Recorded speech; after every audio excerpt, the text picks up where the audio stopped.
After a big big gap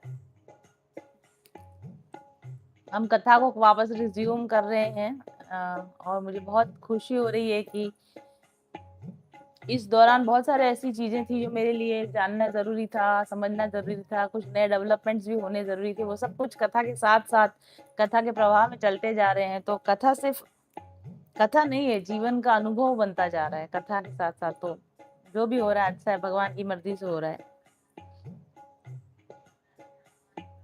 और सबसे important चीज ये है कि आज हमारे चैनल को 7 इयर्स कंप्लीट हो चुके हैं। 7 इयर्स के कंप्लीशन पे भगवान के ठाकुर जी के प्रवेश की हम कथा करने वाले हैं। और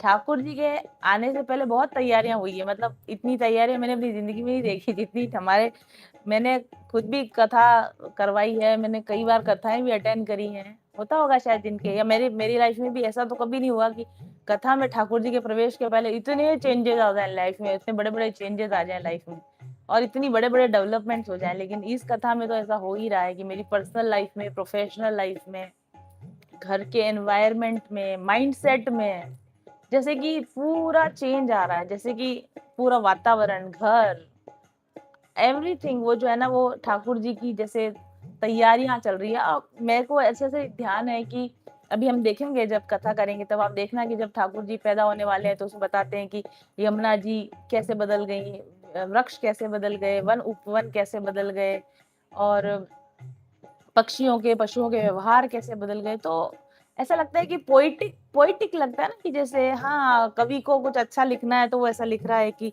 वो मंद मंद समीर चलने लग गई और कल कल करती नदियां बहने लग गई और फल पेड़ों से लद गए और फिर ठाकुर जी आते हैं। लेकिन मेरी तो लाइफ में मैं प्रत्यक्ष उदाहरण देख रही हूँ, मैं प्रत्यक्ष उदाहरण देख रही हूँ कि ठाकुर जी के आने से पहले कैसी जिंदगी चेंज हो रही है। मतलब जैसे पूरे घर का वातावरण, मेरा खुद का अपना mind set, everything is changing. ऐसा लग रहा है कि ठाकुर जी के आने की तैयारियां चल रही है, एक्चुअल में तैयारियां चल रही है। अभी इतना सुंदर घर का माहौल हो गया है एकदम। रीसेट रीसेट रीसेट का बटन दब गया है लाइफ में भी, रीसेट का बटन दब गया है घर के अंदर भी। तो एक्चुअली मुझे लगता है कि ठाकुर जी सिर्फ कथा में नहीं आ रहे, ठाकुर जी मेरे जीवन में भी प्रत्यक्ष रूप से एंटर करने वाले हो, ऐसे मुझे अनुभव हो रहे हैं। वो बहुत सुंदर ठाकुर जी के लिए सुंदर सुंदर इत्र बन के आ चुके हैं। मैंने शायद पहले भी दिखा दिया आपको वो इत्र। अभी जिस दिन का था भगवान जी का जन्म होगा, अगले हफ्ते में 100% मुझे लगता है ठाकुर जी पधारेंगे।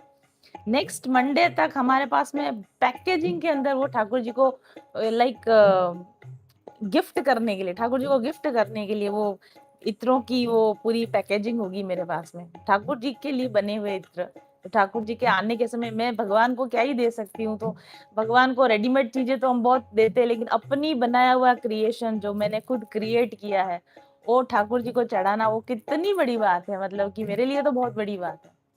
तो मेरे ठाकुर जी आने वाले हैं और ठाकुर जी आने की तैयारियां जोर शोर से चल रही हैं। बिहाइंड द सीन आपको, मतलब कैमरा के ऊपर आपको लगता होगा कुछ भी नहीं हो रहा, मतलब कथा बंद हो गई है और बिल्कुल कुछ भी नहीं हो रहा। ऐसा बिल्कुल भी नहीं है। बिहाइंड द सीन बहुत जोरों शोरों से ठाकुर जी के आने की तैयारियां चल रही है। तो चलिए ठाकुर जी के प्रेम में, ठाकुर जी की याद में एक गाना गाते। क्या हुआ? हाँ, केक कटिंग करते पहले, केक कटिंग करते हैं। यस। तो हमारे चैनल को 7 इयर्स हो गए हैं और उसके अलावा हमने एक रिवीवा लग्जरी नया मैंने ब्रांड लॉन्च किया है जो क्रिस्टल प्रोडक्ट्स और फ्रेग्रेंसेस के लिए है। तो उसके लिए भी रीना हमारे लिए केक लेकर आई है। तो ठाकुर जी के समक्ष केक कटिंग करें। रीना, मैं यहीं बैठी रहूंगी, आप जरा केक कट कर दो ठाकुर जी के लिए। आप भी जरा जाओ। ये रीना अभी मेरे साथ में 7 इयर्स से साथ के साथ आओ इधर पास में, तो कैमरा में देखो।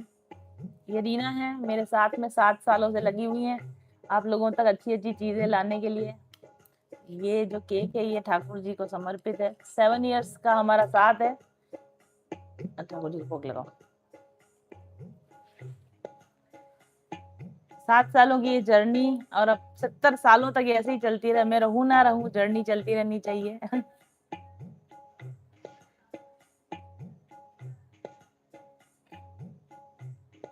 So beautiful.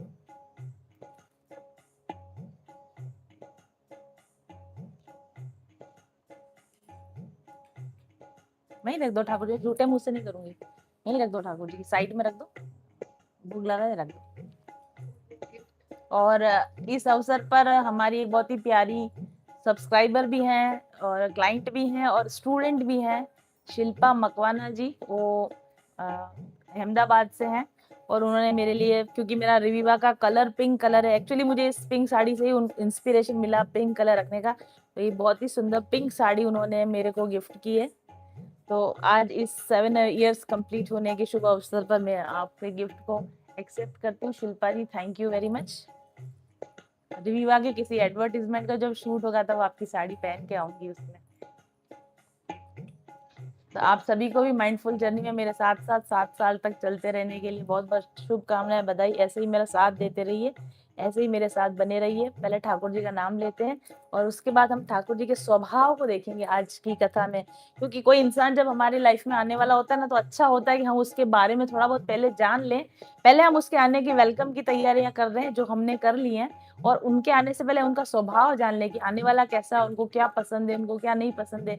तो उससे क्या होता है कि अच्छा रहता है, मतलब कि लाइक उनको ऐसा लगता है अरे आपको मेरे बारे में ये पता है, आपको कैसे पता है मुझे ये पसंद है ये ना पसंद है। तो कोई हमारी लाइफ में आता है या हमारी लाइफ में गेस्ट बन के आ रहा है या घर में गेस्ट बन के आ रहा है, तो भी हम उनके बारे में थोड़ा सा जानकारी इकट्ठी करते हैं कि उनको क्या पसंद है क्या नहीं पसंद है, कैसा उनका स्वभाव है। तो ये तो ठाकुर जी पधार रहे हैं हमारे जीवन में, तो ठाकुर जी के स्वभाव को तो हम जानेंगे बिल्कुल से, और उसके बाद ठाकुर जी का पदार्पण होगा, जब वो चाहेंगे तब होगा।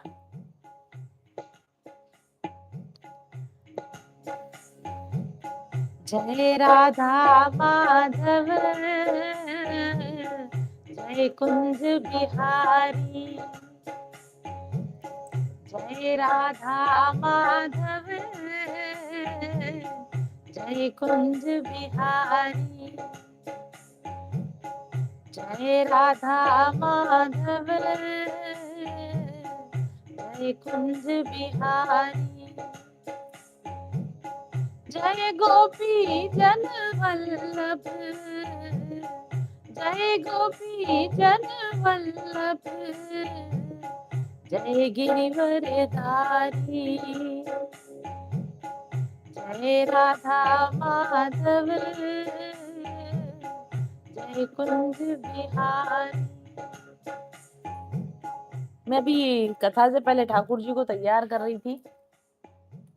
एक चीज मैंने नोटिस करी कि ऐसा होता ही है हमारे साथ, क्योंकि हम इंसान है ना, तो पहले हम भगवान की तरफ आते हैं, फिर भगवान की भक्ति में लग जाते हैं, फिर दीन दुनिया को छोड़ देते हैं, फिर लेकिन ठाकुर जी पता नहीं हमारा टेस्ट लेते हैं क्या करते हैं, हमको ना किसी काम में एकदम उलझा देते हैं। पूरी तरह से हम फोकस करके उस काम पे लगेंगे, और ऑब्वियस सी बात है कि हमारा फोकस लिमिटेड फोकस होता है, हमारे पास लिमिटेड कंसंट्रेशन होती है हमारे पास, तो ठाकुर जी से थोड़ा सा हमारा ध्यान डाइवर्ट होता है, मतलब मेरा तो ऐसा होता है। मैं बिल्कुल भी ये नहीं कहूंगी कि मैं 24/7 हमेशा ठाकुर जी के अंदर मेरा ध्यान लगा रह पाता, नहीं लगा रह पाता है। तो जब वर्क कर रही थी ये रिविवा लग्जरी के रिलेटेड बहुत बहुत सारा वर्क था, तो कहीं ना कहीं मुझे ना अंदर से गिल्टी फील हो रहा था, ऐसा कि मैं ठाकुर जी को नेग्लेक्ट कर रही हूँ, ऐसे मन में भाव आ रहा था। जितनी अच्छी सी सेवा पूजा कर पाती हूँ उतना मैं नहीं कर पा रही थी, जितने आरती में एफर्ट लगाती थी उतने नहीं लगा पा रही थी, तो मुझे बहुत ही अंदर अंदर से गिल्ट हो रहा था। फिर लेकिन बार बार एक ये विचार भी आ रहा था कि वो ठाकुर जी की इच्छा से जो काम चल रहा है वो भी तो ठाकुर जी की इच्छा से हो रहा है, तो जो वर्क है वो भी ठाकुर जी की सेवा ही है। लेकिन आज जब मैं सुबह भगवान को तैयार कर रही थी, मैंने बोल दिया कि मैंने 1.5 महीने से बहुत काम कर लिया है, मैंने बहुत आपको नेग्लेक्ट भी कर दिया है, अब मैं वापस आ गई हूँ और अब मैं वापस कहीं नहीं जाने वाली हूँ, मेरा माइंड आपके अंदर ही रखूंगी, बाकी जो करवा दिया ये फैलाड़ा जो करा दिया अब आपको संभालना है, मैं वापस से आपकी सेवा पूजा पर कॉन्सेंट्रेट करूंगी। तो ऐसा होता है हमारे साथ, आप लोगों के साथ भी होता होगा कि भगवान की सेवा में लगते हैं, फिर कहीं और डाइवर्ट हो जाते हैं, फिर गिल्टी फील होती है, वापस भगवान की तरफ आते हैं, फिर डाइवर्ट हो जाते हैं, फिर कहीं और चले आते हैं। लेकिन ठीक है, यही लाइफ है, हम वापस लौट आते हैं, ये हमारी उपलब्धि है। जय राधा माधव, जय कुंज बिहारी। और मैं आपको एक बात बताती हूँ, मैं बहुत हिचक रही थी, देखते 1-1.5 महीने बाद कथा कर रही हूँ, ऐसा लग रहा है कि पता नहीं मेरे अंदर वो सिंसियरिटी आ पाएगी कि नहीं आ पाएगी, मेरे अंदर वो भाव आ पाएगा कि नहीं आ पाएगा। लेकिन जैसे ही इधर बैठी ना, तो जैसे वो बीच का जो पोर्शन था, वो बीच की सब चीजें चली गई, ऐसा लग रहा है कि वही कंटिन्यूएशन मेरे अंदर से फील होने लगी है वापस से। जय गोपी जन वल्लभ। और ऐसा पता है, ऐसा लग रहा है कि क्या मिस कर दिया, बहुत बड़ी चीज मिस कर दी। और अब मैं आपको लिटरली बता रही हूँ, मैंने अपनी लाइफ में बहुत अलग अलग तरह की लाइफ जी है ना, जैसे बहुत प्रोफेशनल, बिल्कुल एकदम वेरी प्रोफेशनल टाइप की लाइफ भी जी है। फिर उसके बाद एकदम very home maker type life, बिल्कुल एक बिल्कुल बहुत ज्यादा वर्कोहलिक वाली लाइफ भी जी है, एक बिल्कुल आलसी टट्टू वाली लाइफ भी मैंने जी हुई है। और मैंने ठाकुर जी की सेवा में रहते हुए भी बहुत लाइफ जी, और ठाकुर जी के बिना सेवा के भी बहुत लाइफ जी है। और ठाकुर जी को बहुत ज्यादा आगे रख के अपनी लाइफ में और बैकग्राउंड में चीजें चलती रहे, वैसा भी मैंने किया है। और ठाकुर जी को कभी कभी पीछे करके लाइफ की चीजों पर ध्यान देना, वैसा भी मैंने किया है। और मैं आज जब भगवान को तैयार कर रही थी, मैं एनालाइज कर रही थी अपनी लाइफ के अलग अलग फेजेस में कि जहां मैंने ठाकुर जी को कहाँ कहाँ प्लेस कर रखा था, और उस समय मेरी लाइफ में मुझे कैसा फील हो रहा था, अच्छे बुरे की बात नहीं करी, फीलिंग कैसी आ रही थी अंदर से। और मैंने ये महसूस किया कि जब जब मैंने ठाकुर जी को सबसे आगे रखा ना, कि बिल्कुल हाँ, उनकी सेवा, उनकी पूजा, उनका महत्व तो सबसे आगे, बाकी चीजें अपने हिसाब से हो रही हैं, वो शांति, वो आनंद जिस उस फेज में जो रहता है ना, वो किसी और फेज में नहीं रहा। अगर ठाकुर जी को आप थोड़ा सा से साइड में कर देते हो ना, कि काम है अभी, थोड़ा अपने काम पे फोकस कर लिया, वो अंदर से अच्छी फीलिंग नहीं आती है। सबसे अच्छी फीलिंग मैंने आज डिसाइड, मतलब महसूस किया कि मेरी सबसे अच्छी फीलिंग वही थी कि फर्स्ट भगवान, फिर बाकी काम सारे बाद में। और इसीलिए मैंने ठाकुर जी को बोला कि अब मैं आ गई हूँ वापस, और अब मैं कुछ भी हो जाए भले, लेकिन मैं आपको प्रायोरिटी दूंगी, और बाकी चीजें साइड में होती रहेंगी। मैं किसी और काम के लिए आपको जो प्रायोरिटी दे रही थी, अब मैं उसको मतलब मैं कोशिश करूंगी कि मैं उसको कभी साइडलाइन ना करूं। जय राधा माधव, जय कुंज बिहारी, जय गोपी जन वल्लभ, जय गिरवरधारी, जय राधा माधव, जय कुंज बिहारी, यशोदानंदन ब्रज जन रंजन,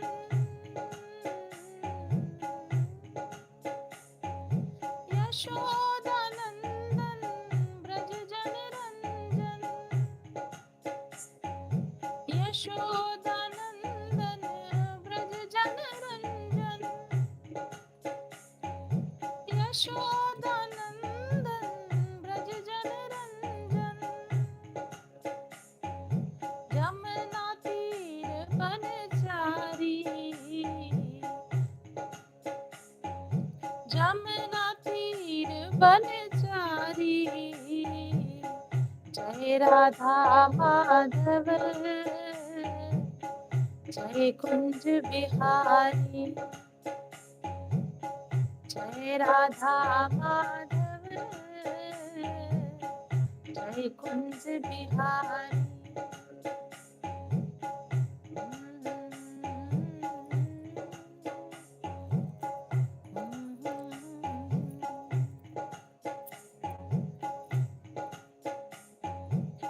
मुरली मनोहर करुणा सागर,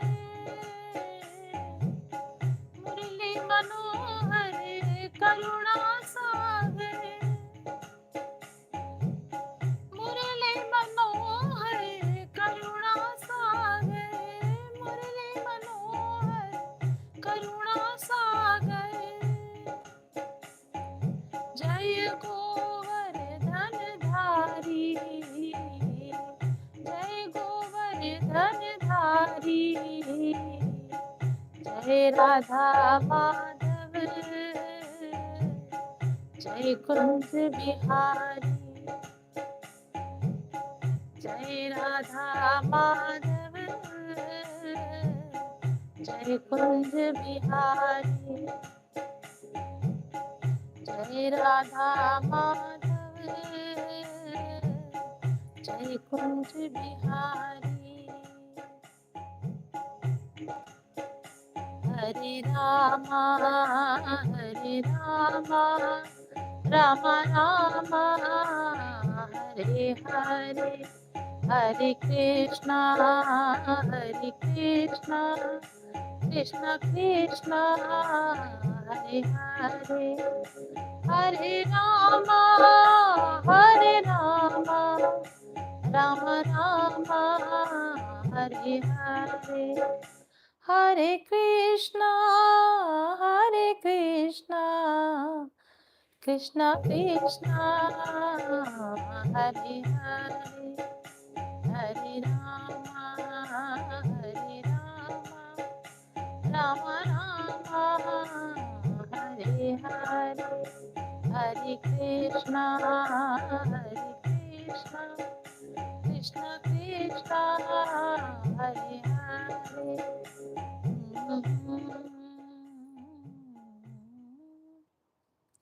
कथा में आकर feeling like coming back to home, अपने घर वापस आ गई हूँ ऐसा लग रहा है। अच्छा लग रहा है। सो टीना, अब ये फोन ले सकते हो आप। तो चलिए आज की कथा को प्रारंभ करते हैं।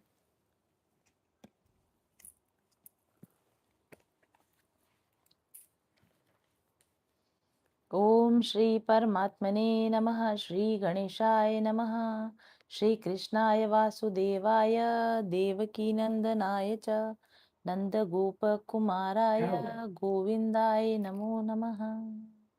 त्वमेव माता च पिता त्वमेव त्वमेव बन्धुश्च सखा त्वमेव त्वमेव विद्या द्रविणं त्वमेव त्वमेव सर्वं मम देव देव।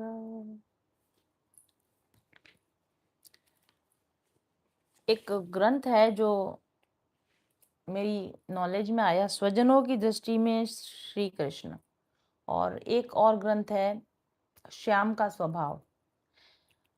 कई सारे ग्रंथ हैं जिन्होंने ये ग्रंथ लिखा है। श्री सुदर्शन सिंह जी चक्र जी महाराज बहुत ही भगवान के बड़े भक्त रहे हैं। रसिक शिरोम मतलब रसिकों के बीच में जाने माने भक्त हैं। हम लोग, आप जैसे लोग नहीं जानते हैं इन नामों को, क्योंकि हम उतने रसिक हैं ही नहीं भगवान के। तो लेकिन रसिकों के बीच में भगवान के बहुत से ग्रंथ, हमारी नॉर्मल लाइफ में हम जितना कृष्ण को जानते, क्या जानते हैं हम कृष्ण के बारे में? हम महाभारत देखिए इसलिए कृष्ण को जानते हैं, या कोई कृष्ण का कोई सीरियल आता है, श्री कृष्णा सीरियल आता है इसलिए कृष्ण को जानते हैं, राधा कृष्णा सीरियल आता है इसलिए कृष्ण को जानते हैं। थोड़ा बहुत हुआ तो कहीं कहीं गीता का कुछ खुद से किताब पढ़ ली हो तो बहुत अच्छी बात है, थोड़ा बहुत ठीक ठाक आप कृष्ण को जानते हैं। अगर आपने भागवत कथा खुद से पढ़ी है, प्रॉपरली पहले पढ़ी है, फिर भी आप चलो मानते हैं, थोड़ा बहुत जानते हैं। कहीं आपने कथाएं सुनी है भगवान के बारे में, कृष्ण को जानते हैं आप।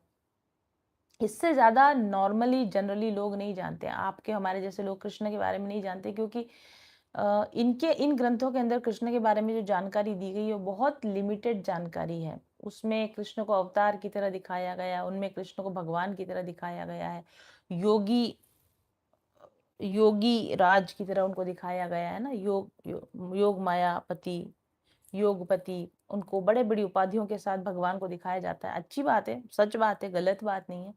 लेकिन भगवान जब अवतार लेके आते ना, तो वो अगर उनको भगवान ही बने रहना होता तो वो जहाँ थे वहीं ठीक थे, और जो भी उनको काम करना था वहीं से कर लेते, उनको फिर अवतार लेने की जरूरत क्या थी? इसलिए वो जब अवतार में आते हैं ना तो परिवार के बीच में आते हैं, माता पिता के बच्चे बनते हैं, उनके रिश्ते नाते होते हैं। और वैसे सीरियल्स के अंदर भी जब कृष्ण को दिखाते हैं बहुत सहज चपल इसी तरीके से दिखाया जाता है, लेकिन फिर भी इतना दिखा नहीं पाते हैं वो जितना कि रसिकों ने अपने ग्रंथों में लिखा है। और रसिक ये ग्रंथ लाते कहाँ से हैं?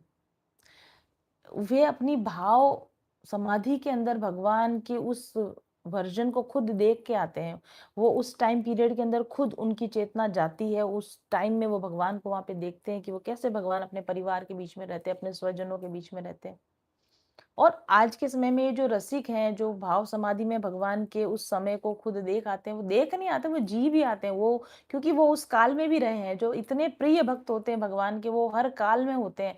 और वो भगवान जब अवतार लेकर आते हैं वो साथ साथ आते हैं उनके, है ना। लाइक पूरा यूथ का यूथ उनके साथ में आता है। जैसे मैंने आपको बताया था कि हज़ारों-हज़ारों, लाखों गोपियों के यूथ उनके साथ में आए थे। हज़ारों-हज़ारों भक्त उनके साथ, उनके सखा, उनके गोप, जो उनके नित्य सखा हैं, जो उनके नित्य गोपियाँ उनके साथ धाम से आते हैं।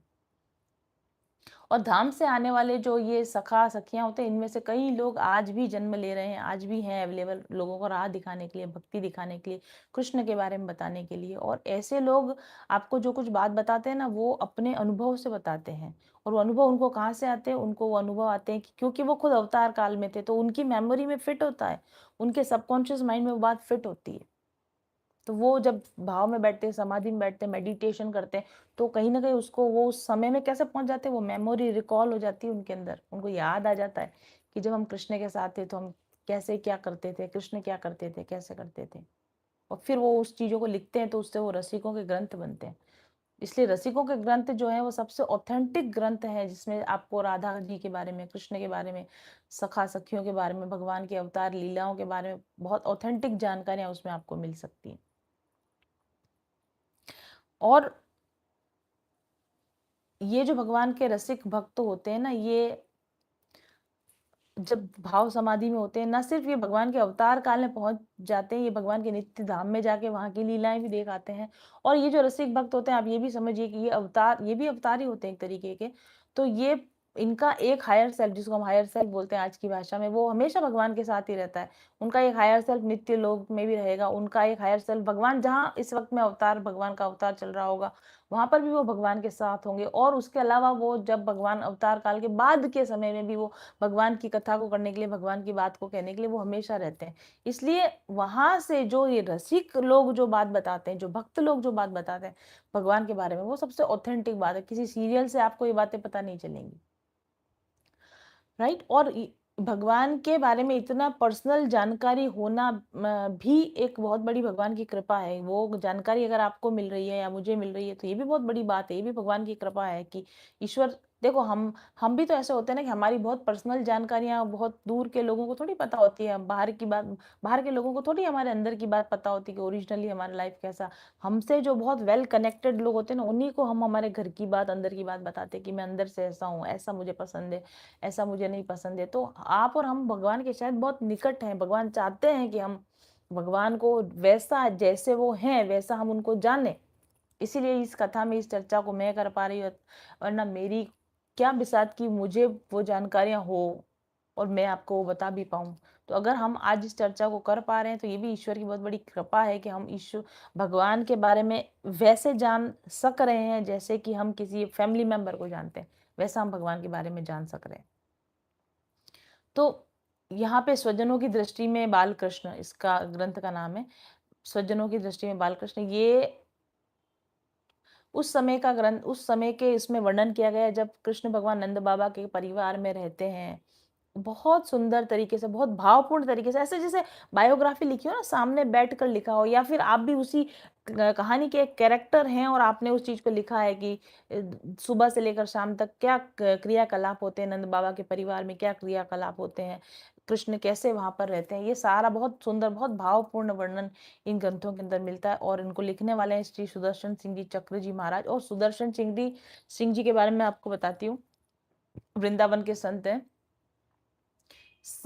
इनको बलराम जी का भाव आता है। जैसे भाव आता है ना, किसी को देवी का भाव आता है, वो तो पता नहीं देवी के भाव आते हैं कि नहीं आते, लेकिन इनको आवेश आता था, बलराम जी का आवेश आता था इनको। और जब ये बलराम जी के आवेश में होते हैं ना, तो ये अपने आप को बलराम जी ही समझते हैं और कृष्ण को इसलिए अपने छोटे भाई की तरह ट्रीट करते हैं ये। और राधा जी को ये अपनी बहुरानी मानते हैं। और कई घटनाएं इनकी ऐसी बनी है कि राधा जी ने भी इनको जेठ जी समझ के उनका सम्मान किया। कभी अगर आएगा तो मैं आपको बताऊंगी। बरसाना नहीं जाते थे सुदर्शन सिंह जी चक्र जी महाराज, बरसाना नहीं जाते थे कि बहू रानी को तकलीफ होगी, घूंघट निकाल के बैठना पड़ेगा, बरसाना नहीं जाते थे। एक बार ये सुदर्शन सिंह जी जो महाराज है, ये बरसाना गए दर्शन करने के लिए शुरुआत में। तो वहां पर राधा रानी और अपनी सखियों के साथ बरसाना में खेल रही थी, गलियों में, बरसाना की गलियों में खेल रही थी। तो सुदर्शन सिंह जी चक्र जी महाराज आए कुछ दो चार अपने लोगों के साथ में। तो जैसे गए तो राधा रानी ने देखा कि जेठ जी आ गए, तो वो दौड़ी दौड़ी मंदिर के अंदर भाग गई घूंघट करते हुए। तो सखियों ने उनको पूछा कि आप अंदर क्यों आ गए, क्या हुआ? तो उन्होंने कहा कि वो रास्ते में जेठ जी दिख गए थे, इसलिए वो घूंघट करना पड़ा। और सुदर्शन सिंह जी ने साक्षात इस घटना को देखा, और ये देखने के बाद में वो वापस पलट गए। बोले कि वो बरसाना की परिक्रमा करने के लिए आए थे, तो वो पलट गए, बोले कि नहीं, परिक्रमा नहीं करेंगे। बोले क्यों पलट गए? जो साथ में उनके लोग थे, उन्होंने बोला कि आप क्यों पलट गए? तो उन्होंने कहा कि क्योंकि बहू रानी को तकलीफ होती, उनको खेल रही थी, मैं आ गया तो उनको मंदिर में भागना पड़ा, घूंघट करना पड़ा, तो आज के बाद में बहू रानी को तकलीफ ना हो, इसलिए मैं बरसाना में नहीं आऊंगा। और उसके बाद में वो वास्तव में कोई बरसाना में नहीं गए। और सुदर्शन सिंह जी चक्र महाराज को गोवर्धन में साक्षात बलराम जी के और श्री कृष्ण के दर्शन हुए हैं, और कई बार हुए हैं, मतलब एक बार नहीं। और बलराम जी उनके दीक्षा गुरु हैं। बलराम जी ने स्वयं आकर उनको मंत्र दीक्षा दी, भगवान कृष्ण के मंत्र की दीक्षा दी। ऐसे पहुंची हुई हस्तियों के जो ग्रंथ है, मैं उनमें से उद्धरण लेकर आई हूँ आप लोगों के लिए, क्योंकि मुझे लगता है कि हमें इतना इस कथा में इतना डीप में जाने का अधिकार तो है, जितने महीनों से हम इस कथा के साथ जुड़े हुए हैं, इतना डीप में जाने का हमारा अधिकार बनता है। सो ऐसे हैं ये सुदर्शन सिंह जी चक्र जी महाराज। और उस समय के संत हैं जब हनुमान प्रसाद पोद्दार जैसे भाई जी जो हैं, राधा बाबा, इनके सानिध्य में, इनके साथ रहने वाले इस लेवल के ये संत हैं। कई सारी किताबें इनकी प्रकाशित हो रखी हैं, और मतलब वो इस तरीके से लिखते हैं ना कि अगर आप उनके ग्रंथों को पढ़ेंगे तो ऐसा लगेगा कि आप वहीं प्रेजेंट थे, उस समय पर आप वहीं प्रेजेंट थे। तो इनके अकॉर्डिंग जैसा इन्होंने बताया है कि जो कृष्ण है, उनके परदादा का नाम देवमीढ़ है। मैंने आपको बताया था कि परदादा वाली पीढ़ी से ही अवतार ग्रहण करके लोग आने लग जाते हैं भगवान के आने से पहले। तो देवमीढ़ नाम के जो राजा हैं, वो मथुरा मंडल के वो राजा हैं, और उनकी 2 पत्नियां हैं। और 2 पत्नियों में से एक क्षत्राणी उनकी पत्नी है, एक वैश्य जाति की पत्नी है। जो क्षत्राणी है उनकी पत्नी, उनसे शूरसेन नाम के पुत्र हुए, और शूरसेन के फिर वसुदेव हुए, और वसुदेव के बाद में आगे जाके कृष्ण पैदा हुए। और उन्हीं देवमीढ़ की जो दूसरी पत्नी है, जो वैश्य जाति की हैं, उन वैश्य जाति की पत्नी से पर्जन्य नाम के पुत्र हुए, क्योंकि वो वैश्य जाति की गोप का काम करते थे, गाय संभालने का काम करते थे। तो पर्जन्य नाम के गोप बालक का उनके यहाँ पे जन्म हुआ, और पर्जन्य के फिर नंद बाबा जन्म हुए, और फिर नंद बाबा के यहाँ कृष्ण बड़े हुए। तो नंद बाबा और वसुदेव अगर देखा जाए तो एक ही फैमिली ट्री से निकल कर आते हैं, दोनों के दादा कॉमन है, दादियां अलग हैं। तो इस तरीके से ये दोस्त हैं, लेकिन उससे पहले ये रिश्तेदार भी हैं। आवाज तो कैसे कम आ रही? जरा उसमें देखो, क्या मेरी आवाज कम आ रही है? आप लोग प्लीज।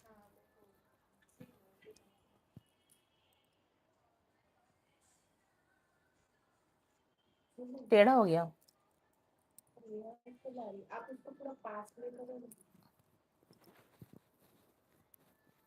अभी देखना, इससे ज्यादा पास तो क्या सही होगा?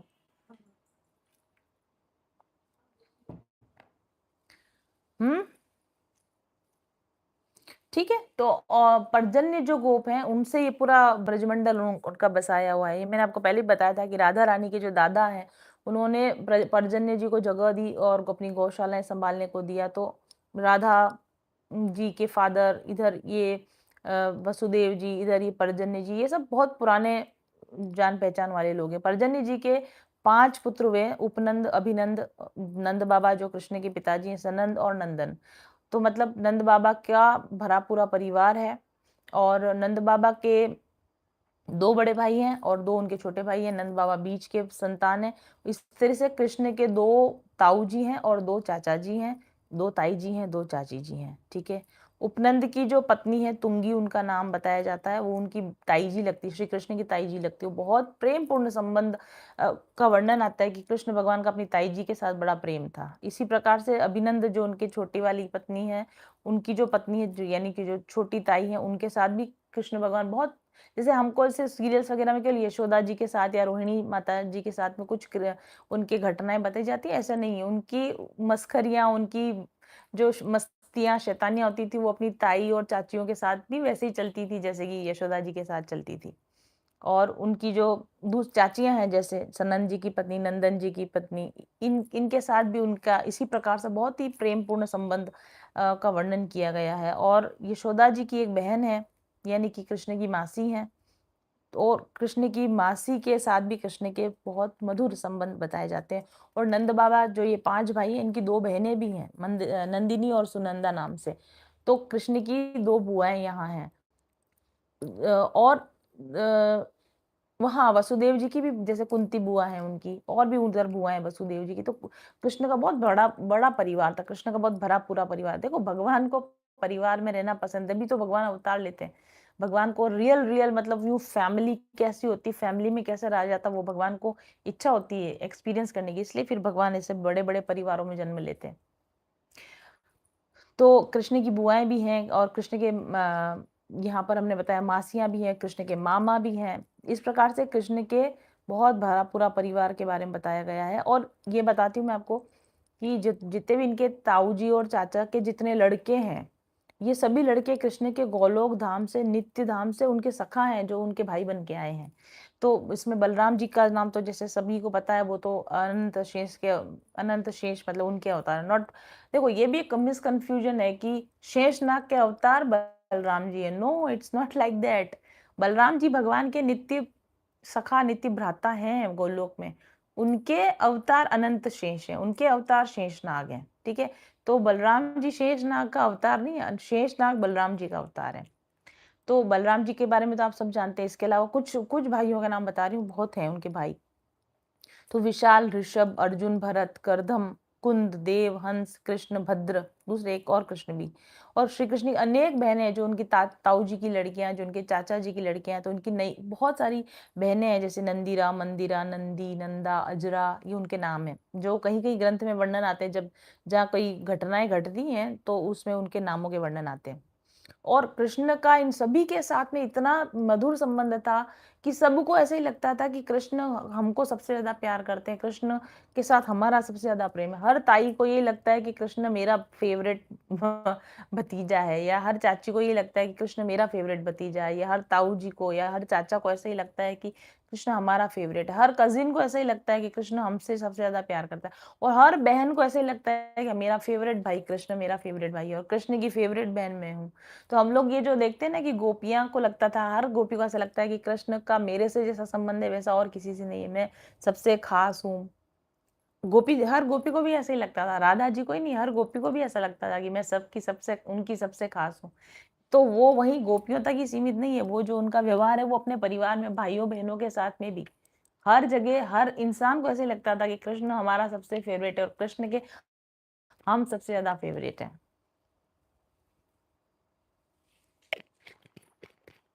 भगवान ने अपने जो संबंध निभाए हैं इतनी मधुरता के साथ निभाए हैं और इतनी सहजता के साथ साथ निभाए हैं, जिस तरीके का वर्णन दिया गया है ना, आपको कहीं से ऐसा नहीं लगेगा वो भगवान वाली बात कि आई एम द गॉड, ये स्तुति करना, ये पूजा पाठ करना, कुछ भी नहीं। भगवान को स्तुतियां नहीं चाहिए, भगवान को सेवा पूजा पाठ नहीं चाहिए, भगवान को अपनापन चाहिए, भगवान को प्रेम चाहिए। ये इन ग्रंथों से हमको पता चलता है। मैंने एक बहुत सुंदर पॉडकास्ट लिखा है इस पर, जब मैं ये पढ़ रही थी मुझे लगा कि अगर मैं वो चर्चा करने लग जाऊंगी कि भगवान को हमसे क्या चाहिए तो कथा फिर थोड़ी सी साइड में हो जाएगी। तो मैंने उस पोर्शन को पूरा अलग निकाल के पॉडकास्ट बनाया कि भगवान को हमसे क्या चाहिए, और मैं उस पॉडकास्ट को जल्दी लेकर आऊंगी। बहुत सुंदर उसमें मैं चर्चा करने की कोशिश करूंगी। भगवान का सबसे बड़ा वैभव यही है कि प्रेम प्रदान करने की क्षमता और प्रेम को ग्रहण करने की क्षमता। जितना प्रेम भगवान प्रदान कर सकते हैं उतना हम प्रदान ही नहीं कर सकते, और भगवान जितना प्रेम ग्रहण करने की क्षमता रखते हैं उतना हम ग्रहण करने की क्षमता ही नहीं रखते। हमको क्या लगता है कि अरे ऐसा कैसे हो सकता है कि भगवान उस गोपी को भी उतना ही प्यार कर रहे हैं, उस गोपी को भी उतना ही प्यार कर रहे हैं, और इतनी सारी गोपियां हैं, मतलब कि 9 लाख पता नहीं कितनी बताते हैं कि इतनी गोपियां आई, 80 लाख, 9 लाख, कितनी इतनी सारी गोपियों को एक जैसा प्यार, हर गोपी को ऐसा लग रहा है कि हमसे सबसे ज्यादा प्यार करते हैं। भगवान की क्षमता है, हम नहीं, हम उसको इमेजिन भी नहीं कर सकते कि भगवान ऐसा कैसे कर सकते हैं। हम तो दो, हमारे तो 2-3 बच्चे होते हैं ना, अगर तो उसमें से भी एक फेवरेट बच्चा होता है हमारा, मतलब 2 बच्चों में से भी एक फेवरेट होता है, एक कम फेवरेट होता है, एक ज्यादा फेवरेट होता है। हमसे 2 बच्चों को भी इक्वली प्रेम नहीं दिया जाता है, लेकिन कृष्ण यहाँ पे किसी को ये महसूस नहीं होता है कि कृष्ण मुझसे कम प्रेम करते हैं। इतने सगे संबंधी हैं, लेकिन किसी को ये नहीं लगता है कि कृष्ण के प्रेम में कहीं कमी आ रही है। और इतने लोग कृष्ण को अटेंशन दे रहे हैं, इतने लोग कृष्ण को प्यार कर रहे हैं। सबको कृष्ण का समय चाहिए, सबको कृष्ण की अटेंशन चाहिए, और कृष्ण सबको अटेंशन दे रहे हैं, कृष्ण सबको समय दे रहे हैं। किसी को ये नहीं लग रहा है कि कृष्ण अभी वहां बिजी है तो मेरे को टाइम नहीं दे रहे हैं, या मुझे अभी कृष्ण की जरूरत है तो कृष्ण मेरे साथ में नहीं। कृष्ण हर समय सबके साथ उतनी ही अवेलेबल है, किसी को इग्नोर फील नहीं हो रहा कृष्ण के साथ में। जब मैंने एक बार एक पीएलआर देखा था, वो जो पीएलआर था, वो लेडी जो है ना, वो भी कृष्ण के समय में एक सखी रही हुई है, उनकी गोपी रही हुई है। तो उनका मैंने, और अभी भी वो है, वर्तमान समय में वो भी है। तो उनका एक पीएलआर मैंने देखा था। तो वो ये बता रही थी कि जब कृष्ण, अक्रूर जी कृष्ण को लेने आए थे, तो मथुरा से जब उनको लेकर जा रहे हैं ना, तो कृष्ण उस समय कि भाई अब सुबह उनको जाना है, कृष्ण को जाना है, और शाम शाम का समय है, और वो जो गोपी है वो कहीं एक तरफ जाके, मतलब यमुना के किनारे एक तरफ जाके वो अपने आंसू बहा रही है, रो रही है कि कल कृष्ण चले जाएंगे अब। और उनको क्या लग रहा है कि भाई कृष्ण तो ये समय किसके साथ होंगे, अपने फैमिली के साथ होंगे, सुबह जा रहे हैं, या राधा जी के साथ होंगे, या उनकी कहीं होंगे। लेकिन वो कहती है कि कृष्ण उस समय मुझसे मिलने आए, पर्सनली मुझसे मिलने आए। और रोती हुई उस सखी को उन्होंने चुप किया कि तुम ऐसा क्यों सोचती हो कि मैं मथुरा जा रहा हूँ, मैं क्या तुमसे अलग जा रहा हूँ क्या? मैं तुमसे अलग नहीं जा रहा हूँ। तुमको हमेशा मेरी उपस्थिति अपने साथ ही महसूस होगी, तुमको कभी ऐसा नहीं लगेगा कि मैं तुमसे अलग गया हूँ। और वो कहती है कि कृष्ण पूरी शाम उस दिन मेरे साथ में बैठे रहे। तो आप सोचो कि क्या ऐसा हुआ होगा कि कृष्ण उनके एक के साथ बैठे रहे होंगे? या मुझे जब उन्होंने ये घटना बताई पीएलआर में, मुझे लगा कि हर गोपी को उस समय पर यही लग रहा होगा कि कृष्ण ने वो पूरी शाम मेरे ही साथ बिताई थी। ऐसे थे कृष्ण, ऐसा कृष्ण का स्वभाव, किसी को इग्नोर फील नहीं करवाते थे कि हाँ ये ज्यादा खास है, ये मेरा कम खास है। किसी को ये ना लगे कि कृष्ण मुझे उपलब्ध नहीं है, हर एक को कृष्ण उपलब्ध है। और हर एक इंसान कृष्ण के साथ 1 to 1 कनेक्शन रख सकता है, चाहे वो उनका कोई पास का रिश्तेदार है या दूर का रिश्तेदार है, या कोई अष्ट सखियों में से कोई खास सखी है, इनर सर्कल वाली सखी है, या कोई आउटर सर्कल वाली सखी है। हर एक को ऐसा ही लगता है कि कृष्ण का मेरे से सबसे ज्यादा अधिक संबंध है। और वो जो लेडी है जिनका पीएलआर मैंने देखा था, वो ये कह रही थी कि वो कृष्ण की उपस्थिति, वो जो कह रहे थे ना, वो सिर्फ कह के नहीं गए थे कि मैं, तुम्हें कभी लगेगा ही नहीं कि मैं तुम्हारे साथ नहीं हूँ। तो वो कहती हैं कि उसके बाद कृष्ण चले जाते हैं, और वास्तव में मुझे उस दिन के बाद से लेके कभी लगा ही नहीं कि कृष्ण मेरे साथ नहीं, मुझे हर समय उनकी उपस्थिति महसूस होती थी। ये तो कारण है कि इतना प्रेम गोपियां कृष्ण को करती हैं, और इतना प्रेम कृष्ण गोपियों को करते हैं, और कृष्ण उनसे कभी वापस आके मिले नहीं, 100 सालों में कभी वापस आके मिले नहीं। लेकिन कोई गोपी नहीं विरह में मर गई, या राइट, या गोपियां कभी मिलने कृष्ण को नहीं गई कि याद आ रही कृष्ण की, मिलने नहीं। क्यों? क्योंकि उनको उस इस विरह के अंदर भी उनको कृष्ण की उपस्थिति का एहसास होता रहा, उनको लगता रहा कि कृष्ण हमारे साथ हैं। कृष्ण ने कितना प्रेम किया होगा उनको कि 100 सालों के विरह में भी उनको शक नहीं हुआ कि कृष्ण हमें भूल गए क्या, या कृष्ण हमसे कम प्यार करते तो नहीं है, या कृष्ण अब हमसे प्यार करते हैं कि नहीं करते हैं, या कृष्ण को हमारा ध्यान होगा कि नहीं होगा। ऐसा कोई शक, ऐसा कोई ख्याल भी किसी गोपी के मन में नहीं आया।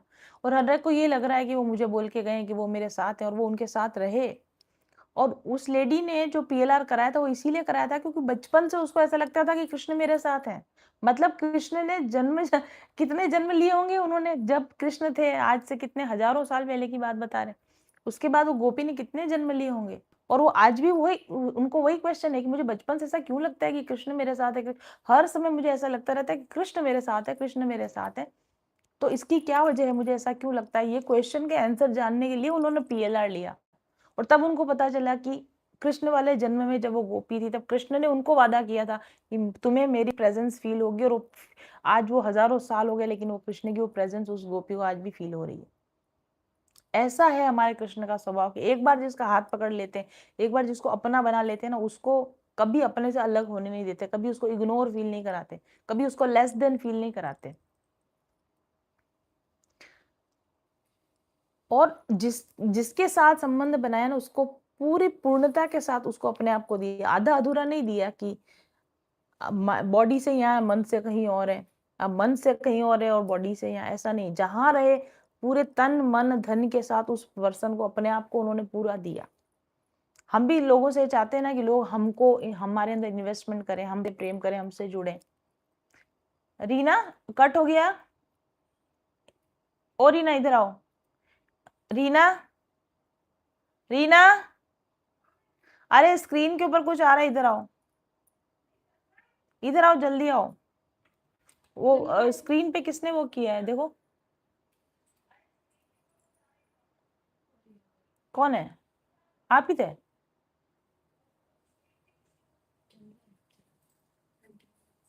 कोई बात। मुझे तो वो डर लगा कि टेलीकास्ट बंद ना हो जाए, अभी बड़ी मुश्किल से तो ऑन हुआ है। हम चाहते हैं ना लोगों से कि लोग हमसे प्रेम करें, हमसे कनेक्टेड रहें। पहले हम अपने आप को जज करें, अपने आप को देखें। हम जिससे चाहते हैं कि ये हमसे कनेक्टेड रहे, ये हमसे प्रेम करे, हमने इसको पूरा प्रेम दिया क्या? हम इसके लिए पूरे उपलब्ध हुए हैं क्या? हम जो एक्सपेक्टेशन दूसरों से करते हैं, वैसा व्यवहार हम दूसरों के साथ कर रहे हैं क्या? कृष्ण के लिए ऐसा लिखा हुआ है इस ग्रंथ के अंदर कि जब उनके परिवार में बहनें थी इतनी सारी, तो बेटियों का जब विवाह हो जाता था, विदाई का समय आता था तो ऐसा लिखा है कन्हैया इतना ज़ोर से रोता था, इतना ज़ोर से रोता था कन्हैया कि जैसे नंदिरा दीदी आपके बिना कैसे रहूँगा, अजरा दीदी मैं आपके बिना कैसे रहूँगा। तो मतलब और ऐसा लगता था कि मतलब हर एक बहन को ऐसा लगता था कि मेरे जाने का कन्हैया को सबसे ज़्यादा दुःख हो रहा है और कृष्ण मेरे से दूरी बर्दाश्त नहीं कर पाएँगे। हर एक इंसान को वहाँ पर ऐसे ही लगता था। वो बहनें जब उनकी जाती थी तो उनका उनकी जो साड़ी, जो भी आँचल उसको ड्रेस पकड़-पकड़ के रोते थे कि इसको नहीं जाने दूँगा, दीदी मत जाओ। ऐसे कृष्ण भगवान वहाँ पर ऐसा प्रेम दिखाते थे।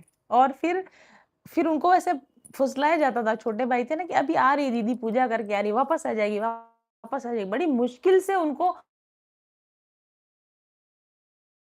था और बड़ी मुश्किल से उनकी बहनों की विदाई कराई जाती। तो वो इतना प्रेम करते थे कृष्ण उनसे और इतना उनकी विदाई के समय में वो पूरा माहौल क्रिएट कर देते थे वैसा। और कृष्ण को शांत करना मुश्किल है, वो दीदी के बिना मतलब वो पूरा जैसे कि खाना नहीं भा रहा, ये नहीं हो रहा, वो सब इस तरह से उन्होंने अपने प्रेम को प्रदर्शित करते थे। प्रेम का प्रदर्शन ज़रूरी है। बहुत सारे लोग ऐसे हम प्रेम करते हैं, कहाँ दिख रहा है? हमें तो नहीं दिख रहा तुम्हारा प्रेम। प्रेम है तो प्रदर्शित होना चाहिए, प्रेम है तो अभिव्यक्त होना चाहिए। इस पर भी मैंने अभी एक पॉडकास्ट बनाया, प्रेम प्रेम है तो अभिव्यक्त होना चाहिए। अभिव्यक्त नहीं हो रहा तो वो प्रेम किस बात का? इस पर भी हम बहुत अच्छी चर्चा करेंगे आने वाले मेरे एपिसोड्स के अंदर। कृष्ण से सीखें हम प्रेम की भाषा, कृष्ण से सीखें हम कि स्वजनों के साथ, अपने लोगों के साथ कैसे जिया जाता है, अपने लोगों के साथ कैसे रहा जाता है। ये कृष्ण से सीखने वाली चीज़ है। कृष्ण से सिर्फ योग और गीता सीखने जैसा नहीं है, कृष्ण के साथ ये सीखने जैसा है कि अपने फैमिली के साथ में कैसे रहा जाता है, ये भी कृष्ण से सीखने जैसा है।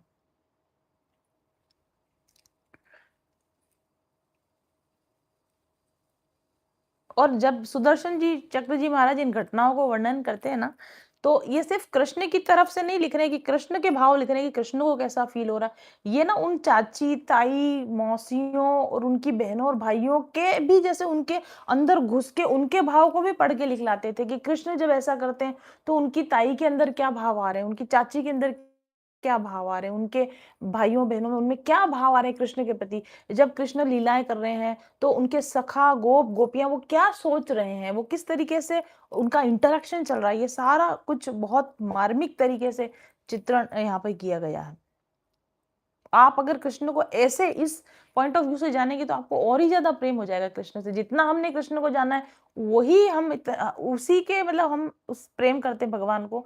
अगर ये सब चीज़ें हमको जानने पड़ जाएँ कि कृष्ण कितने प्रेमी स्वभाव के हैं, कृष्ण कितने अपनेपन के साथ में रहना चाहते हैं अपने लोगों के साथ में, तो हम कृष्ण के बिना हम रह ही ना पाएँ।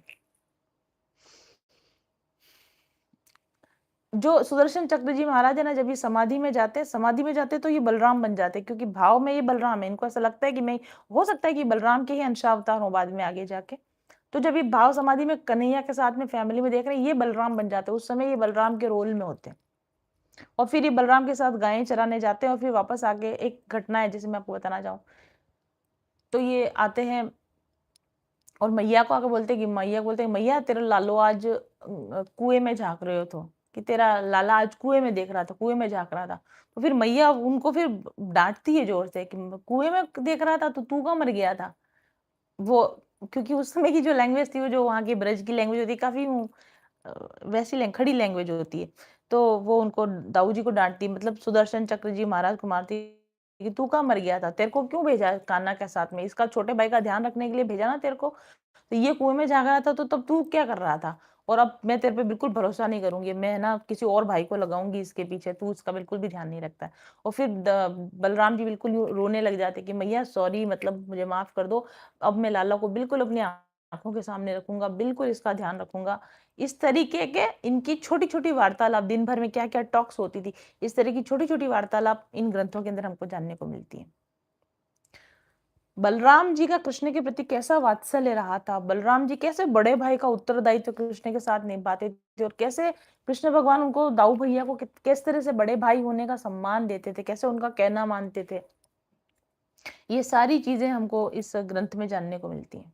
जब हम इन ग्रंथों को पढ़ते हैं तो ऐसा लगता है कि हम वृंदावन के अंदर हम ही चले गए, हम उनके साथ ही घूम रहे हैं, हमको ऐसा लगने लग जाता है।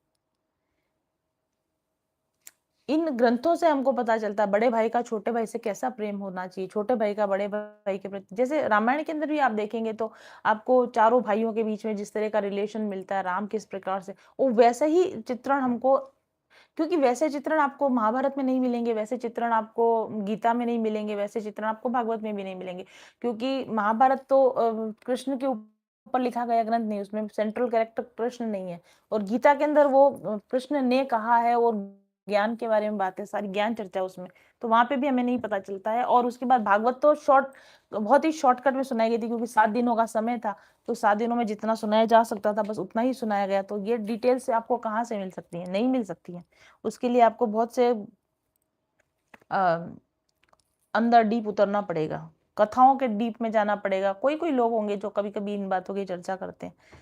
क्योंकि ज़्यादातर जो महाराज लोग कथा कर रहे हैं ना, जो 7 दिन की कथा हो रही है, उनको पास भी तो लिमिटेड टाइम है। वो भी कितना ही बता देंगे 7 दिनों के अंदर-अंदर। तो ये जो 1-1, 2-2 महीने की कभी कृष्ण चर्चाएँ हो, कभी जैसे हमारी कथा चल रही है, 6-7 महीने से कथा चल रही है, हम चर्चा कर सकते हैं बैठ के, बाकी ऐसी चर्चाएँ नहीं की जा सकती इन जनरल कथाओं के अंदर।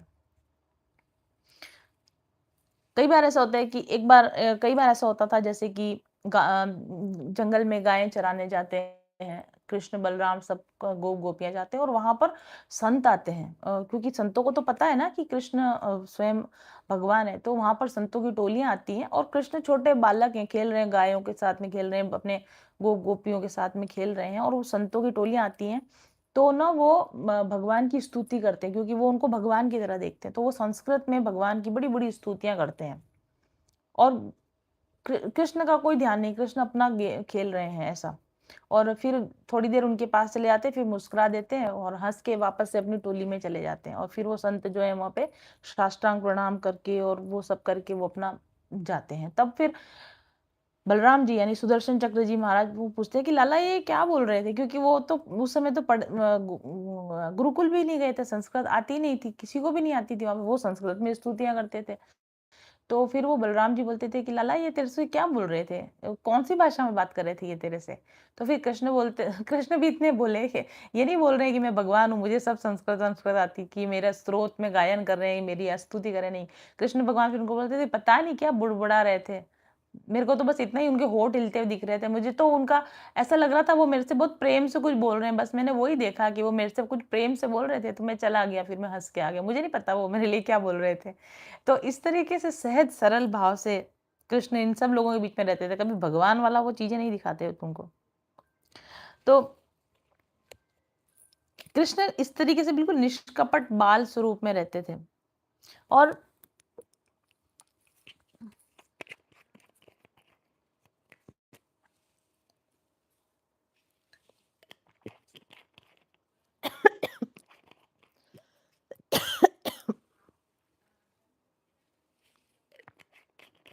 तो यहाँ पे भगवान ये बताने की कोशिश कर रहे हैं ये महाराज जी हमको कि भगवान शब्दों को नहीं सुनते, भगवान भाव को सुनते हैं। आपका भाव पवित्र है ना, फिर आप किसी भी भाव में क्या बोला उससे कोई मतलब नहीं। अगर आपका भाव भाव प्रधान है, भक्ति भाव प्रधान होती है, भक्ति शब्द प्रधान नहीं होती।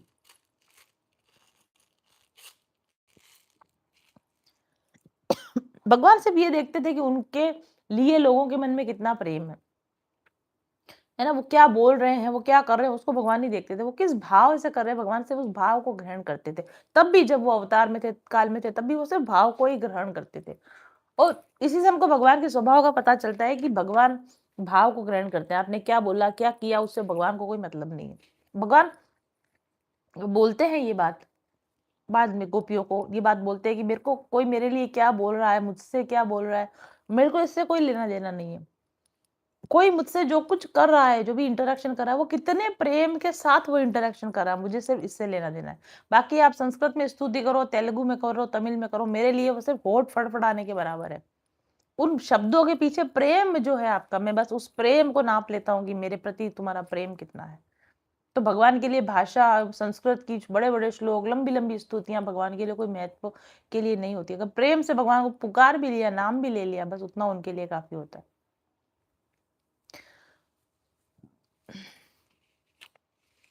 एक एक भगवान के स्वभाव में एक बहुत इम्पोर्टेंट बात है। भगवान के स्वभाव की इम्पोर्टेंट बात ये है कि जब तक तुम पर्सनली भगवान के साथ को ना पुकारोगे ना, तब तक भगवान तुम पर ध्यान ही नहीं देंगे। अब संसार में इतने सारे लोग दुखी हैं, ये ऐसा कहते हैं, भगवान श्री कृष्ण कहते हैं ऐसा कि यार दुखी हो, अगर तुम दुखी हो, मान लो तुम दुखी हो, मैं क्या करूं? संसार में बहुत सारे लोग हैं, बहुत सारे लोग बहुत सारे दुखी हैं, और बहुत सारे संसार है, बहुत सारे जीव हैं, और बहुत सारे लोग दुखी हैं, तो मैं क्या करूं? दिस इज हाउ, ये श्री कृष्ण भगवान के अपने भाव हैं जो सुदर्शन चक्र जी ने लिखे हैं। मैं क्या करूं इसका? मेरे को पुकारा, मुझ पे विश्वास किया, मुझे आवाज लगाई, मुझसे हेल्प मांगी, क्या नहीं मांगी, तो मैं क्यों करूं तुम्हारी हेल्प?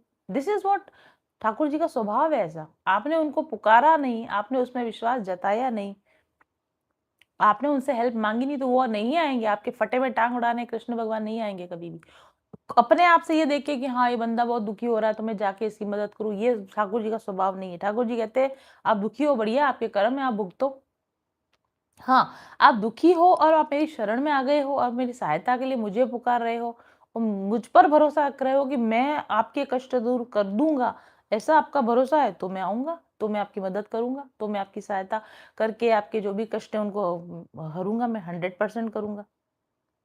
और ये बात तो भगवान साबित करके दिखाई है कई बार। जब वो ब्रज में है, एक बार की घटना बताते हैं सुदर्शन चक्र जी महाराज, ये आपको कहीं और जगह जानने नहीं मिलेगी क्योंकि ये पर्सनल अनुभव की बात है। एक बार नंद जी को अजगर ने पकड़ लिया, ठीक है? अजगर ने उनका जकड़ लिया, उनको पैर को जकड़ लिया। अब नंद राय जी वहां चिल्ला रहे हैं, बचाओ बचाओ चिल्ला रहे। कान्हा खेल रहा है, पास में ही खेल रहा है कान्हा। और नंद राय जी किसको बुला रहे हैं?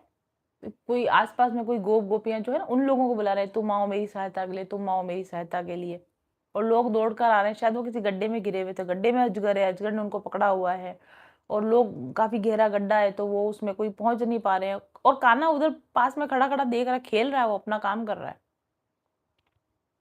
और फिर सभी लोग मतलब थक के हार गए, कोई उनको उस गड्ढे में से निकाल नहीं पा रहा, उस अजगर के चंगुल से कोई छुड़ा नहीं पा रहा है।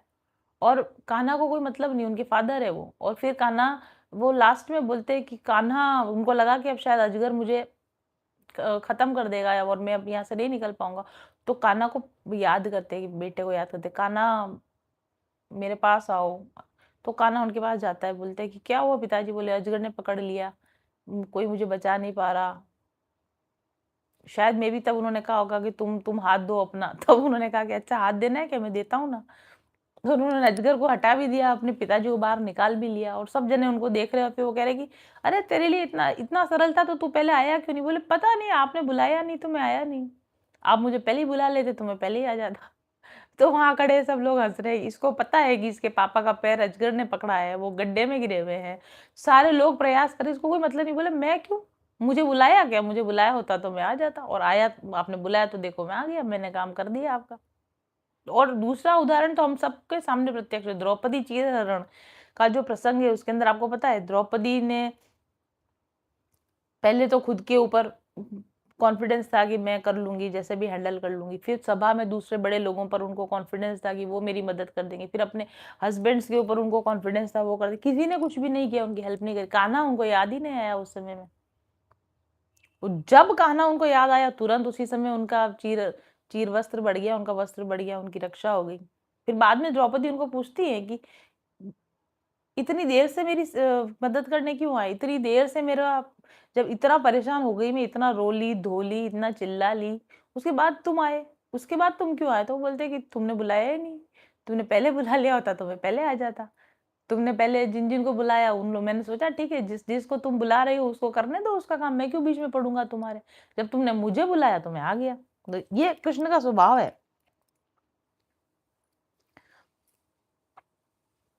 तो इस प्रकार से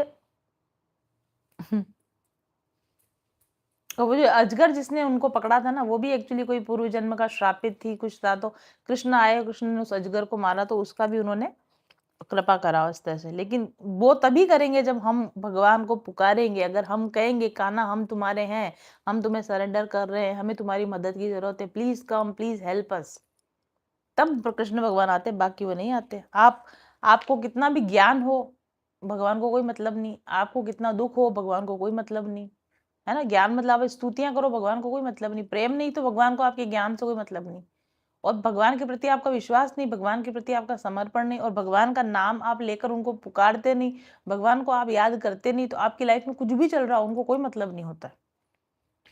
इसलिए भगवान को प्रेम करें और भगवान पे विश्वास करें और भगवान के ऊपर सरेंडर करके रखें। एक शब्द है ना याद, याद का उल्टा क्या होता है? दया। भगवान कहते तुम मुझे याद करो तो मैं तुम पर दया करूंगा। इट्स सिंपल कि भगवान हमसे ऊपर है ना, तो भगवान की सीढ़ी, भगवान तक जाने की सीढ़ी क्या है? याद। आपकी तरफ या आएगा, उनकी तरफ द आएगा, और भगवान नीचे उतरते क्या, भगवान की तरफ वाली पहली सीढ़ी द है और उसके नीचे की सीढ़ी या है। तुम या द करके 2 सीढ़ियां चढ़ोगे तो वो द या करके 2 सीढ़ियां नीचे उतर के तुम्हारे लिए आ जाते हैं। इतना सुंदर उपमा दी है इस ग्रंथ के अंदर। ठीक है। जब मिलेगा तार से तार क्यों ना मिले कन्हैया, जब हो सच्चा प्यार क्यों ना मिले कन्हैया। ठीक है। कनेक्शन बिठाना पड़ता है भगवान के साथ, हमको पर्सनल कनेक्शन बिठाना पड़ता है। पूजा पाठ करें, कर्म कांड करें, उससे नहीं होगा, प्रेम और समर्पण से होगा। और कितना भी कठिन कर्म होगा ना, ठाकुर जी के क्षमता में है उसको कट कर देना, उसको हटा देना। लेकिन कब? जब आपका उनसे तार से तार मिला क्या, आपने उनको याद किया क्या, आपने उनके प्रति समर्पण किया क्या। एक बार की और कृष्ण की एक और स्वभाव जो जो बताया गया है, इस ग्रंथ में बताया गया है, कृष्ण को जो चाहिए पूरा चाहिए, कृष्ण को आधा अधूरा कुछ भी नहीं चाहिए। शेयर शेयर करना कृष्ण का स्वभाव नहीं है। एक बार की बात है कि कृष्ण और कान्हा और बलराम जी दोनों बैठ के रोटी खा रहे हैं, यशोदा मैया रोटी परोस रही है, तो उन्होंने कान्हा के थाली में रोटी रखी। और जब ये घटना हो रही थी, मुझे भी मेरे अपने घर का बचपन याद आ गया मेरा, कि हमारी मम्मी भी ऐसा करती थी। एक रोटी बनती थी, हम 3 भाई बहन तीनों खाने बैठ जाते थे, तो फिर वो एक ही रोटी के थोड़े टुकड़े होता है, थोड़ा थोड़ा 2-2 टुकड़े सब खाओ, मतलब 2-2 को और सब खाओ, तब तक और रोटी आ जाएगी। तो वो सभी भाई बहनों के साथ में ऐसा होता ही है। तो कृष्ण का पहले खाना खाने बैठे, तो कृष्ण को रोटी रखी, तो दाऊ जी भी तब तक आकर बैठ गए। तो उन्होंने कहा, उन्होंने उस रोटी को कृष्ण की थाली में से उठाया, आधा किया और आधा उस बलराम के थाली में रख दिया, दाऊ भैया की थाली में रख दिया कि अभी और रोटी बन रही, तब तक तुम दोनों भाई आधी आधी रोटी खाओ, तब तक और बनी। कृष्ण ने गुस्से में वो थाली उठा के जोर से पटक दी, मेरी आधी रोटी उसको क्यों दी, और बोले कि अगर तुमको उसको देनी थी तो तुम पूरी उसको दे देती, मैं वेट कर लेता, मेरे अंदर से उठा के आधी रोटी भैया को कैसे दे दी तुमने। इस बात पर झगड़ा किया उन्होंने, मुझे दो तो फिर पूरा दो, मेरी रोटी मेरे को पूरी चाहिए, मेरी रोटी को तोड़ के नहीं दोगी किसी को। ऐसा झगड़ा उन्होंने अपनी माँ से किया। इससे पता चलता है कि ठाकुर जी क्या चाहते हैं कि अगर जो चीज उनकी है वो चीज अखंड होनी चाहिए, वो चीज उनके प्रति अनन्य होनी चाहिए। आधा उनको दे गया, आधा किसी और को दे दिया, वो ठाकुर जी की वहां पे वो नहीं चलता। कि थोड़ा थोड़ा हम कृष्ण को भी मानते हैं, थोड़ा थोड़ा हम शिव जी को भी मानते हैं, थोड़ा थोड़ा हम गणेश जी को भी मानते हैं, थोड़ा थोड़ा माता जी को भी मानते हैं, नहीं चलता है, कृष्ण के साथ में नहीं चलता है। आप कृष्ण को मानते हो तो कृष्ण को ही मानना पड़ेगा, कृष्ण से प्रेम करते हो फिर आपको कृष्ण से ही प्रेम करना पड़ेगा। कृष्ण प्रेम में बंटवारा बर्दाश्त नहीं करते हैं, क्योंकि कृष्ण किसी को प्रेम करते पूरा पूरा प्रेम देते, बंटवारे वाला प्रेम नहीं देते। किसी और के हिस्से का प्रेम कृष्ण आपको नहीं देते, आपके हिस्से का पूरा प्रेम आपको कृष्ण देते हैं। तो बदले में वो ये चाहते हैं कि आप भी उनसे पूरा पूरा प्रेम करो। कृष्ण को एक निश्चितता प्रिय है कि सिर्फ मुझसे प्रेम करो, ऐसा कृष्ण का स्वभाव होता है। कृष्ण चाहते हैं मेरे शरण में आओ तो फिर मेरी ही शरण में रहो, फिर आप किसी और की तरफ आस ना लगाओ कि किसी और को ना देखो आप। हाँ, लेकिन आप कृष्णमय संसार को अगर कृष्णमय देखते हो, अगर हर प्राणी को आप कृष्णमय देखते हो, है ना? तो आप कर सकते हो सेवा। मतलब ऐसे नहीं कि मैं कृष्ण से प्रेम करता हूँ और मैं गरीबों की सेवा कर रहा हूँ, ऐसे नहीं। या मैं कृष्ण से प्रेम करता हूँ और फिर मैं अपने पति की सेवा करती हूँ, ऐसे नहीं। ऐसा कृष्ण नहीं मानेंगे। वो कहेंगे कि फिर तुम ये कहो कि मैं सभी गरीबों में कृष्ण को देखता हूँ, इसलिए मैं उनकी सेवा करता हूँ क्योंकि मुझे उनमें भी कृष्ण नज़र आते हैं। मुझे मेरे पति में भी कृष्ण नज़र आते हैं, इसलिए मैं उनकी सेवा करती हूँ। तब तो चल जाएगा, लेकिन कृष्ण भी अलग हैं और कोई भी अलग है, इस तरह का टेंडेंसी रखोगे आप तो फिर अब कृष्ण अपनी कृपा वहाँ से हटा लेते हैं।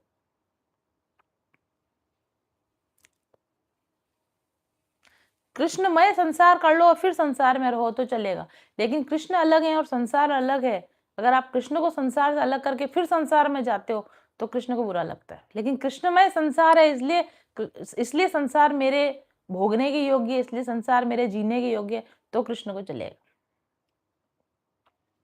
सबकी सेवा करो या सबसे प्रेम करो, लेकिन मैं हूं, सब में मैं हूं, ये जानकर सबकी सेवा करो, ये जानकर सबसे प्रेम करो, तो उनको चलता है। तो इस प्रकार के बहुत सारे गूढ़ ग्रंथ हैं जिनमें हमको इस तरह की जानकारियाँ जानने को मिलती है। बहुत सारी चीज़ें तो हम थोड़ा बहुत तो मैं यहाँ बता सकती हूँ, सब कुछ तो मैं खैर यहाँ नहीं बता सकती हूँ। तो हमने अब तक की जानकारी, अब तक की कथा में देखा कि किस प्रकार से राधा जी का जन्म हुआ, किस प्रकार से बलराम जी का जन्म हुआ, और उसके बाद में अब हमारे कृष्ण भैया आने वाले हैं, हमारे कान्हा जी आने वाले हैं। लेकिन कान्हा जी के आने से पहले कौन आए? वैसे सबके आने से पहले बहुत साल पहले ही आ गए थे कंस। कंस का जन्म कैसे हुआ, कंस का जन्म क्यों हुआ, इस पर भी थोड़ी सी चर्चा करेंगे। उस पर मेरी चर्चा करने की ज्यादा इच्छा नहीं है, फिर भी देखेंगे। कंस जो है वो पूर्व जन्म में कालनेमी नाम के राक्षस हैं। ठीक है, कालनेमी राक्षस थे, और ये जो कालनेमी राक्षस है इसका वध विष्णु ने किया था, तो इनको विष्णु से दुश्मनी थी, और इसलिए अगले जन्म में फिर ये कंस बन के पैदा हुए, और इसलिए फिर कृष्ण का अवतार हुआ इनको मारने के लिए। इस पर थोड़ी सी चर्चा हम करेंगे, और उसके बाद हम कोशिश करेंगे कि सोमवार को हम कृष्ण जन्म का उत्सव मनाएं, क्योंकि सोमवार तक मुझे लगता है कि हमारा जो डिवाइन सेक्रेड यूनियन कलेक्शन जो है, परफ्यूम फ्रेग्रेंसेस का जो सेक्रेड यूनियन कलेक्शन है, वो आपके सामने बिल्कुल एक सॉलिडिफाई फॉर्म में आ जाएगा, उसका भी प्रगटीकरण हो जाएगा, उसका भी अवतार हो जाएगा। तो दोनों अवतार एक साथ करा देंगे, भगवान का और भगवान की फ्रेग्रेंसेस का एक साथ अवतार हम मंडे को करवा देंगे। तो आज की कथा को हम यही विराम देते हैं, और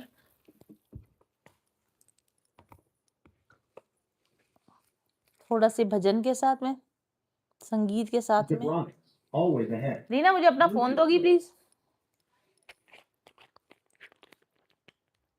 इतने दिन हो गए कथा का गैप इतना हो गया कि मेरे को 2 भजन तैयार करने होते हैं, एक शुरुआत के लिए, एक आखिर के लिए, और मैंने एक ही भजन तैयार किया। देखते हैं अभी क्या गाते हैं।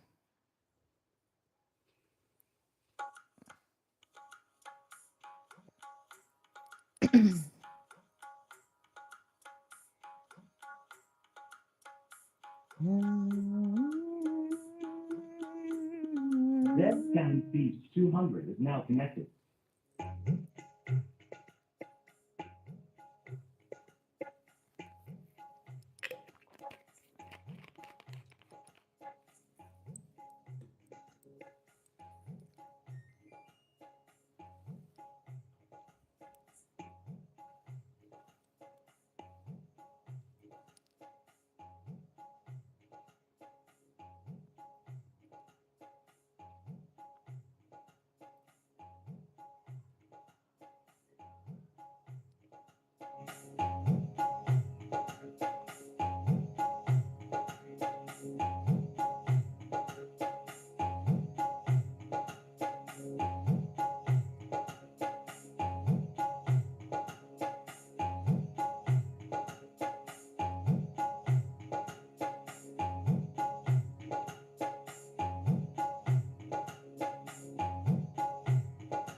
अच्युतं केशवं केशवं कृष्ण दामोदरं राम नारायणं जानकी वल्लभम् अच्युतं केशवं कृष्ण दामोदरं राम नारायणं जानकी वल्लभम् कौन कहते हैं भगवान आते नहीं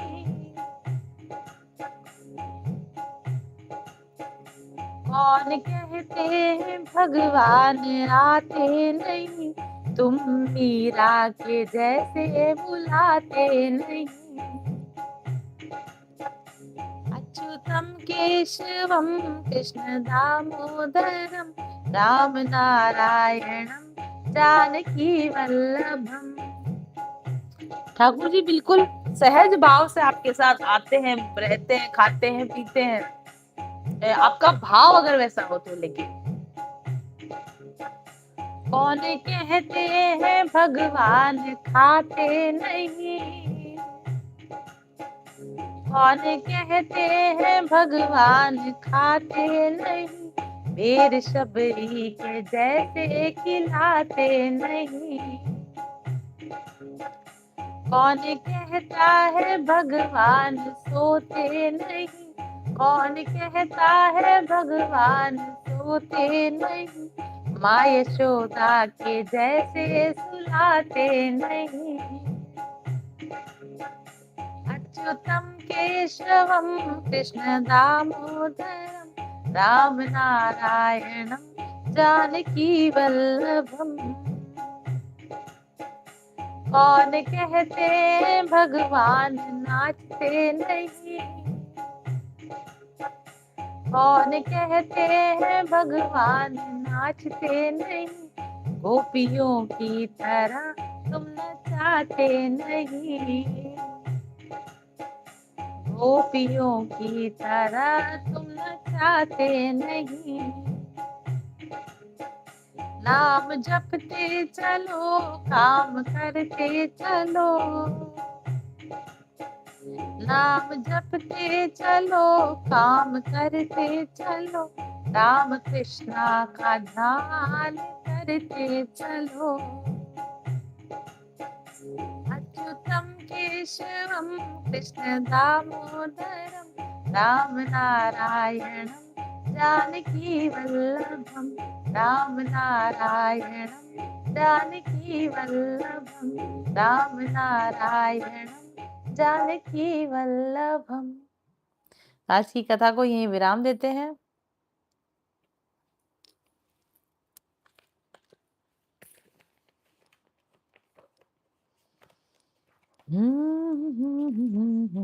हम उसी के अरे बाबा रे देखो आई वॉज थिंकिंग कि अभी ये गाना चैनल हो रहा है, अभी सुनो आप इसको। ये ठाकुर जी का वही जवाब। एक मिनट रही ना, I have to sing. My god अब सुनो ठाकुर जी का जवाब।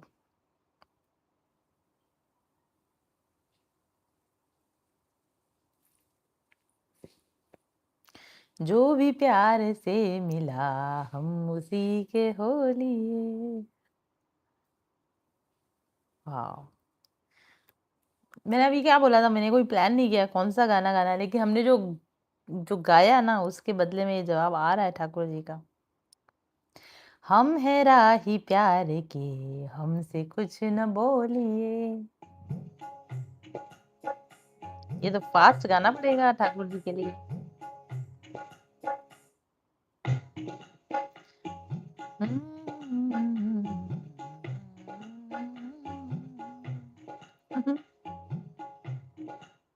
सुनो।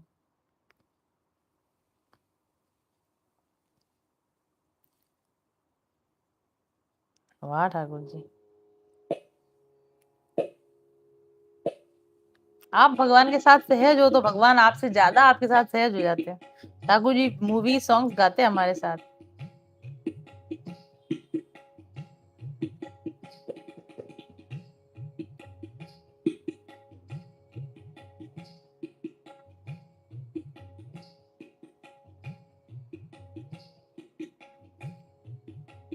मुझे थोड़ा ढूँढना पड़ेगा बिकॉज़ मेरी तैयारी नहीं है इस पर। हाँ।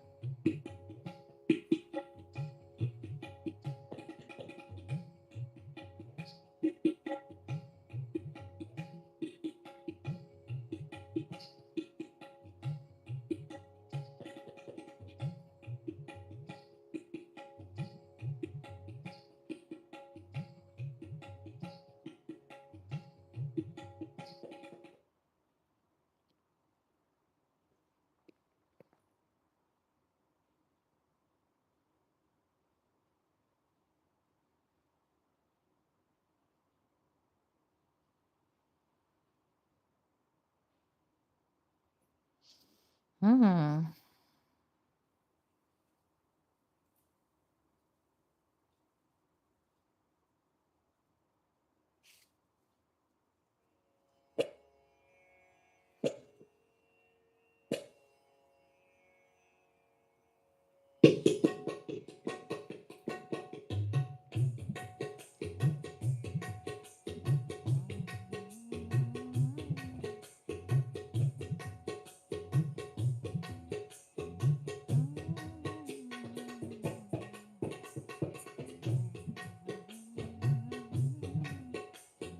हम है राही प्यार की, हमसे कुछ न बोली।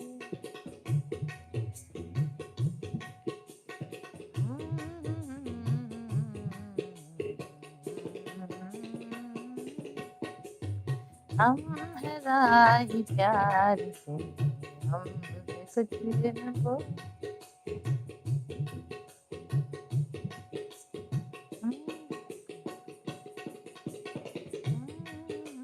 मेरे को नहीं जम रहा है, भगवान जी कैसे गाऊँ?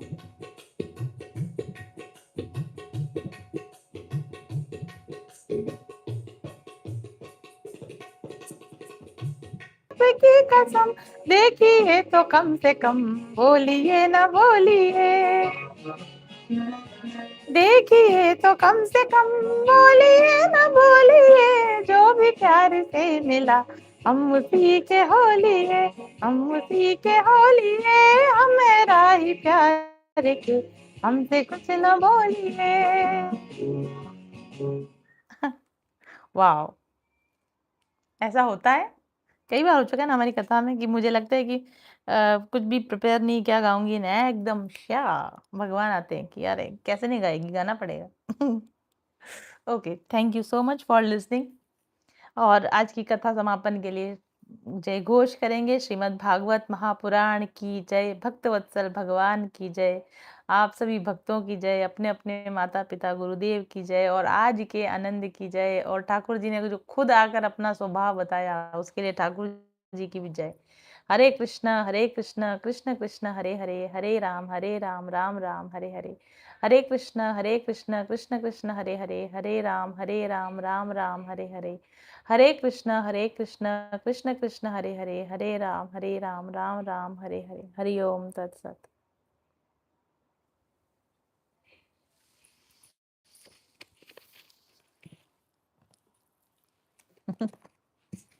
गाना कैसा चैनल हुआ देगा